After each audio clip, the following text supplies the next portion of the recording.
Hey everyone, welcome back to another video. I'm Sredna. I do lots of nature and fantasy art, and I usually use watercolors and sometimes acrylics. And right now I am showing you my second part to the painting video of the artwork I'm calling Flowers by the Window. So a bit about this painting. I really love, of course, drawing like all kinds of flowers. And this was a piece from my, so in an earlier video, I was showing everyone like what to do when you maybe don't have like ideas of like what to paint and you're like, oh, like what do I do? Like I feel like I want to like jump right in and go to it, but I don't necessarily have this like full fledged plan. And so I was showing everyone how I keep this binder that is filled with all these ideas, and then I can just jump in and paint things. And so that's what this painting is. So I did have an idea for this one to do like a bit more than like a 2D work. So at the end of the last video, I was talking about maybe adding some lace detail or something. And what ends up happening with this is I do add a bit of like dried flowers as sort of like my 3D element. So definitely stay tuned for that. That will be really fun to watch. So I'm going to just continue to talk about all the things as you're watching this painting unfold. And by the way, this painting will be available for sale as I will have some like cards and art prints of this on my website. So I have like a shop there. I also have an Etsy store, which I put some stuff there too. So with this, and I'm thinking the original, well, this leads into something else, but the original I am going to probably pack up for now because I am in the middle of packing and getting ready for our move. So in an earlier vlog that I had done, I had talked about a bit about my frustration with not being able to have many like opportunities locally to be like at art fairs and shows and things like that and have my art available and talk to people, and just kind of like not really seeing the crowds that I was looking for, like just the population wise. And I mean, I do live in North Dakota, so that's to be expected. People don't move up here to be, in like a big city population and stuff. So after a while I was like, okay, like what else, could we do, or like where else could I live? And I have lived like a couple other places around the country, so I was like pretty familiar with what is it? Oh yeah, like California area, Maryland, Pennsylvania, where else? Well, I visited Texas. I've been to Texas like multiple times and stuff. I lived in Washington and Seattle. There's some places in Minnesota. Lots of visits on the East Coast and the South and Florida and stuff. So just kind of like been all around the country. Oh, I love Colorado. Denver is like great. I visited there. And so I've been through all these places, or at least like driven to. Las Vegas was fun. But anyway, I've been to all these places around the US. And so it was kind of difficult to think of where I could see myself living next. Because I didn't expect to leave where I am right now. And maybe like some of you can relate to that, like when you have moved to a place and then you have this feeling of like, oh, okay, this is it. Like I'll definitely be here for like a long time and stuff. So when we did move here, I think it was around 5 years ago now, and I had lived in this area like years ago for like a couple years. So like I was familiar with the area. I knew like what it would be like. But it was a very different experience from that, because when I had first come up here, it was like during college days and years. So it's like everyone's like fresh out of high school, and we jump into this community, and in like the college community, there's a lot of like events going on and you have like different clubs and everyone is like trying to make friends and trying to bring everyone together. You also have like pretty close living quarters with everyone. So it's really easy to meet people. And so my memories of like what it was like living here was like, oh yeah, like there's like a really big like community and then there's like lots of stuff to do and like that kind of thing. And like everyone wants to be friends. And so like that's like what I remembered about the area. I did remember the cold, but I didn't have to worry about that because I lived in the dorms. So I didn't have to worry about the snow and stuff. And I don't even think I had a car at the time, so I didn't even know what it was like to drive around and stuff. So then basically when I like come up here, I had those memories, but then it was like nothing like that because now like as an adult and then with a family, like there's different just, living situations I need. Like we needed like a place that's like big enough for all of us. So we're probably not going to be sharing rooms with other people. And then we have like schools to think about and like the various kids schools. And like at first the first couple years of school with them was just insane around. I mean, maybe it was everywhere, but certainly around here, like we first put like our son in school in like kindergarten and he had just the worst time. And it was so sad for us because of course, like we want our kids to go to school and like really love it and the atmosphere and everything. But unfortunately, like that's not what it was here. Like the school was just very against just like serving the individual needs of the kids. Like they really wanted like all the kids to just like fall in line, be exactly the same. They didn't care about anybody being neurodiverse.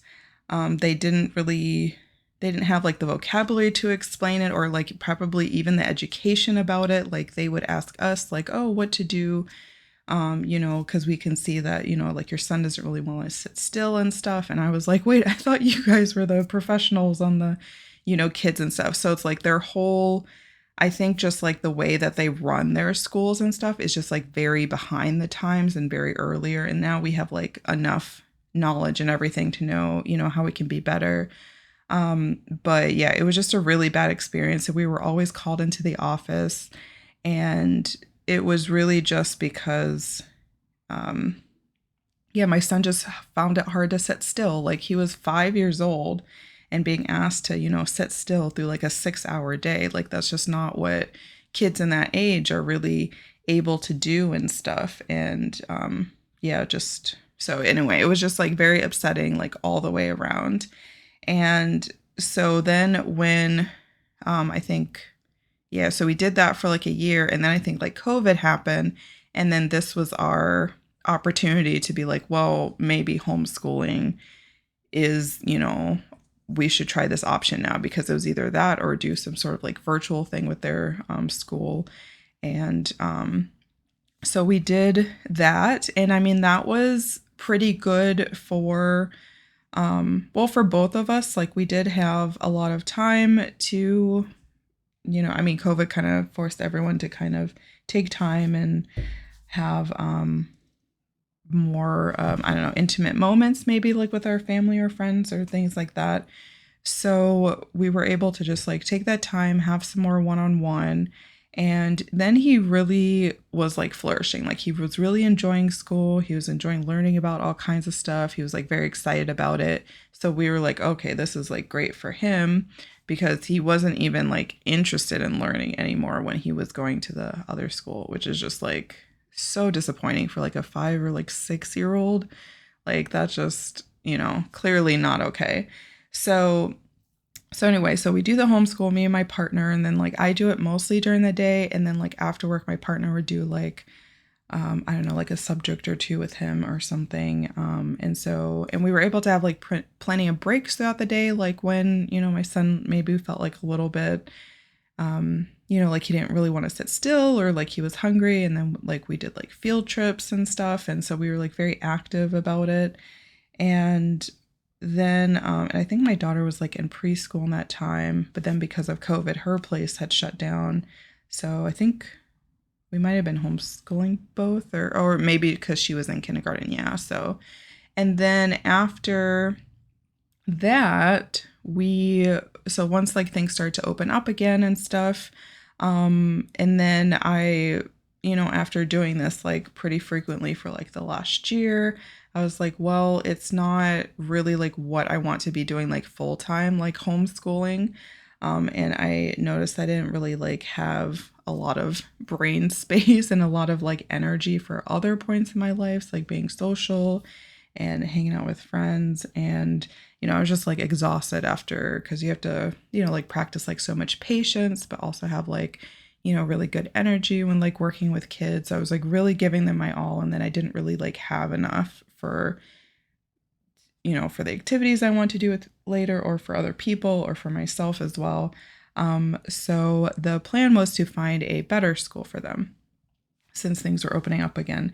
So then we did, and we found like an amazing school. So shout out to Inspire Labs here in North Dakota, and they were just like amazing. They have like much smaller class sizes. Like the teachers like really care about the students. They also use a lot of the like the Montessori methods that I've seen, which is very like, it's like a caring approach. It's individualized. It's seeing like where the student is at and like helping them, gain skills and, whatever they need for that. And also like the age groups are like very mixed. So it's not just like only 5-year-olds. I know in one class that's like, I think it's from like kindergarten through like 8th grade. And then like sometimes they split up into smaller groups to work on certain things. So we just found their methods to be like very like approachable, like very like common sense, like they're, LGBTQ friendly and neurodiverse friendly. I mean, they're just like very accepting, inclusive of everyone. And so like we really love it at the school. And so it's like, yay, that was great. And I forgot where I was going with this, but okay. Oh, I'm just talking about the school part here. Okay, so that eventually did get figured out. But that's different from, I don't know, coming up here, single college student. Like there's just, being a parent and stuff, there's like all these other considerations. So school can be one of those where it's like, if it doesn't work, wow, like that took off the years of our life trying to find a nice balance for the kids and a place where they were like accepted and happy and also learning and stuff. So I was like, okay, got that taken care of. And then like when it came to, like kind of like the sense of like community and stuff, like I have like met some, like neighbors and stuff or like people around. But as far as like the making friends and stuff, I don't find people to be probably as outgoing as what and I don't know if this is just like I don't know, just for the area or if it's just for like the time of life and stuff. But I do think, well, especially like for my career, it's like I work from home a lot. So it's like, to actually like go out and meet people, I have to go to like these different events and meetup groups and things like that. And so I think before COVID, that was a bit more accessible. Like I had made like some friends through, there were like some conventions we had gone to. There were like some board game meetups. There was even like this salsa like dancing group that I was in like sometimes. But I would say for most of the events, so I was always like looking for all these events and participating. For most of them, they weren't usually the people there were not like within my age range. They were usually like older people, like I would say probably almost like grandparents age, but not like that old. Like I mean like a young grandparent, like maybe like 50s and older and stuff. So I was, kind of missing that feel of like being around people my own age.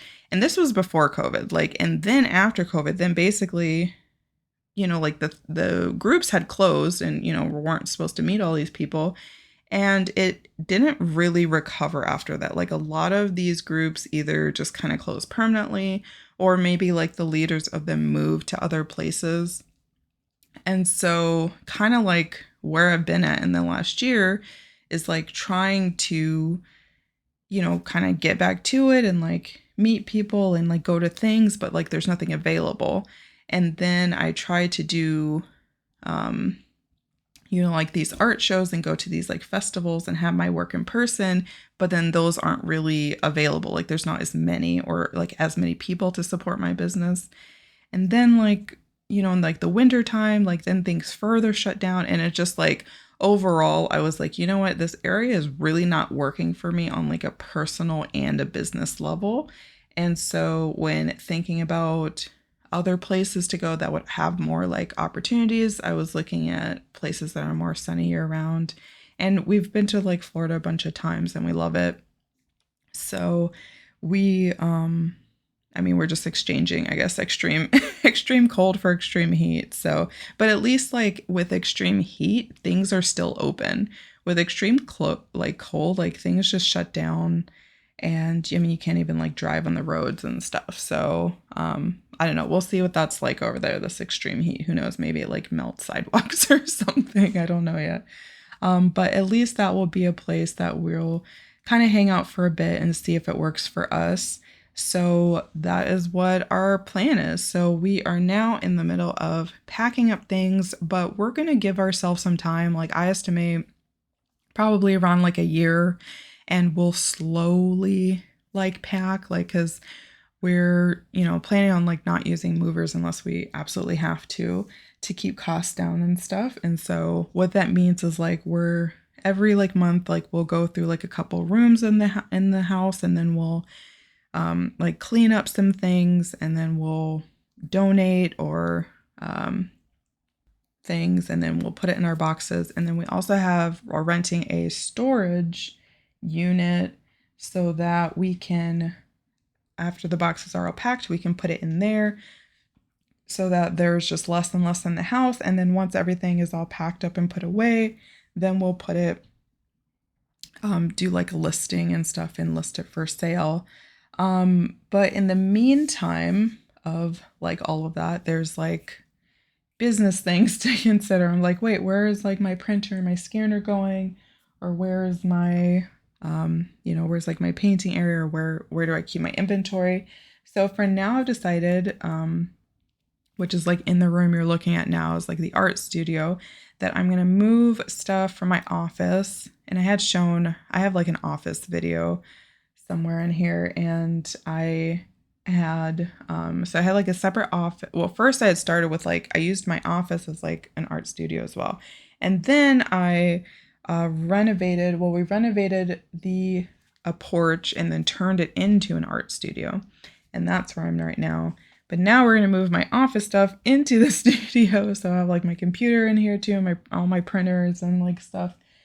And my inventory, we'll see. So we're gonna just try like condense things and just make it work. So I mean, that's another kind of difference too. Like moving used to be like I don't know, like 10 boxes maximum, throw it in a car, drive to the new place, like we're good. But now that we have like a house, that's like, oh gosh, and it's like a big house, and now have to I think it's like, how many rooms? I think we have like six rooms in our house, like bedrooms, but then there's like a lot of other rooms, like there's multiple living spaces and everything, and it's really big.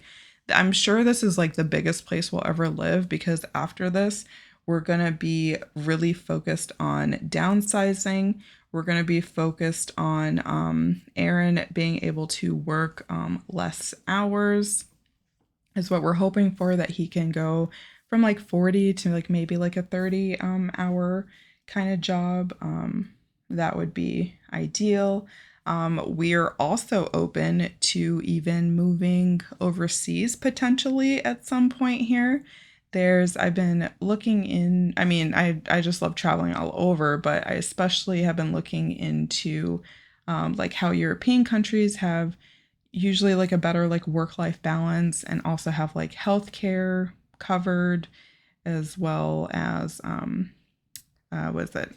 Oh, I guess like the school systems, sometimes there can be like very like lower cost for colleges and things like that, which is another thing I'm thinking about because of the kids. I'm like, where? Okay, wait, I have to see. Caterpillar, what are you chewing? She seems to be chewing something. I'm gonna go check on her. Okay, I am back. I saw her. She was like sitting on my laptop chewing stuff, and I was like, oh God, no, not like a cord or something. But it ended up being a little like dried flower.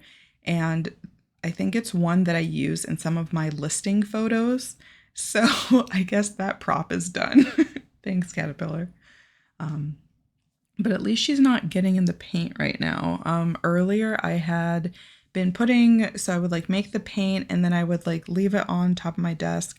But then she like hopped up on there sometimes, so it was a little iffy. But then like one day she must have like sat in it or something, because I found her later on the floor like trying to lick her butt, and she had a bunch of like blue watercolor paint all over her butt, and she also had like marks on the floor, so you could tell she had tried to like wipe herself as she was going. And I was like, okay, I need to move these paints somewhere high for her. But it seems like, I don't know, there's always something for her to get into. So let's see, where was I? Oh yes, European country. Yeah, so I've been looking into that. I mean, I've always, let me see, for sure, like my upcoming trip is Ireland. That has been a place that I told myself after I finished my computer degree that I would do that, and it has been a long, painstaking 10 years to finish that degree. I like fell out of interest with it, probably. I feel like, at least at most like halfway through, if not earlier than that. So anyway, just to be like, yeah, you kept going and you finished it, and it's done and stuff. Like, I told myself I would do that. And so that is something, yeah, that would be the next overseas trip. But yeah, we've just been looking into just like options, because I don't know if like Florida is going to be, I don't know how long we'll kind of be there. Like, it might, work out, it might not. But since I've just already been so many places in the US, I do feel like overseas is kind of the next step here. And I really do love, like, walkability is like really important to me. Like, I don't like to be out in the suburbs, and I like to be, like where we live now, like I can walk to like the downtown area and like have like a few like restaurants or like a few shops. Ideally, I would have a place where I could walk to my like my studio that is off site, because I think moving forward, after having the experience of having a studio as part of my home, I've seen some pros and cons with that, and I think I would definitely prefer having it outside of my home, because I think I need to get out more. I really don't like being inside all the time. So I want a place too that I can like go to. Like, I can go to the studio, I can go do the things, and yeah, just get out of the house more, and then also be able to interact with people more. Like, people can do like pickups like from my studio. I could maybe like host an art class from there, and just have it like generally be more accessible to people in the community, and like really build that up. So yeah, just lots of ideas moving forward. Nothing is completely off the table, well, except staying here. It's the only thing that is off the table. Oh, that was another thing. Like, when we moved here, like having to manage all the snow, like the snow blowing was like a lot, and the shoveling. So I think, yeah, as far as that, like, oh gosh, I think I'm good. I feel like I've done enough that at this point I'm just like, it just really doesn't interest me probably to move somewhere cold. I mean, it's like we could, but as far as what would, I think, interest both of us, and Aaron is not really into it as well. He doesn't mind mowing, but yeah, just that. But it's nice to know that we could survive it if we needed to. So yeah, so that's our plans within the next year here. You will see a new, hopefully a new art studio, and I can show y'all that, in a new yeah, area, and see what that's like. I'm thinking like plein air by the beach sounds really good right about now.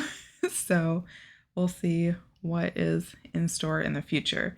Let's see. Oh, any more updates? Oh, something else that I've been working on is moving a lot of my, what is it? Oh, a lot of my inventory to my website, as well, because I wanted to have, like a store where I don't have like many fees. So like on my like Etsy shop, like I mean with wherever like you plan to have your work, there's going to be like fees associated with it. But usually on Etsy, like the fees are a bit higher than my website, and so like things might be like a little bit like higher priced to make up for that. But then like on my website, there's like lower fees, so that I can like have things for like, you know, slightly lower price than you might see. And then so I thought that would be a good way to just like offer people kind of like another like price range. And it's nice to have like at this point I have like all these photos, I have all this like knowledge of like running online shops, and so at this point putting it on my website just seemed like the next step. And I would also like to get into well, let's see, more art shows, which I definitely will be able to do once we move. I'll be able to do those more like year round. Oh, and so like keeping track of the inventory is like really important to me. So I need to come up with like maybe barcode system or something. I'm gonna look into that. And now that I have for like my pricing systems and stuff, I have like a retail price and a wholesale price. So I would like to get into some wholesalers, and so I need to like figure out how to do that. So yeah, this is just like a big time of like learning and growing, and then applying the things that I've learned, and you know, growing my business even more and making these steps and things. And so thanks so much for being on this journey and listening to me go off about all the things that are currently on my mind and that I am thinking about. And I hope you have enjoyed watching this painting video. And this became like a very intuitive video because, or I would say just painting in general, because there's like a point in like the painting where I'm like, like, okay, I've, you know, sort of like painted what it looks like, or like what I wanted to see. But oh no, I painted what it looks like, but now I want to paint what I want to see. And so then there's like the embellishments and the adding, and then the, you know, some things might be lighter or darker than intended, or there might be like some sparkles and things, and just like really get to experiment with the image itself until my eyes are like, yeah, that's what I intended. That's what I want it to look like. So yeah, thanks for coming along on the journey, and I hope you'd enjoyed this video, and thanks so much for watching, and I will see you in the next one. Take care. Bye for now.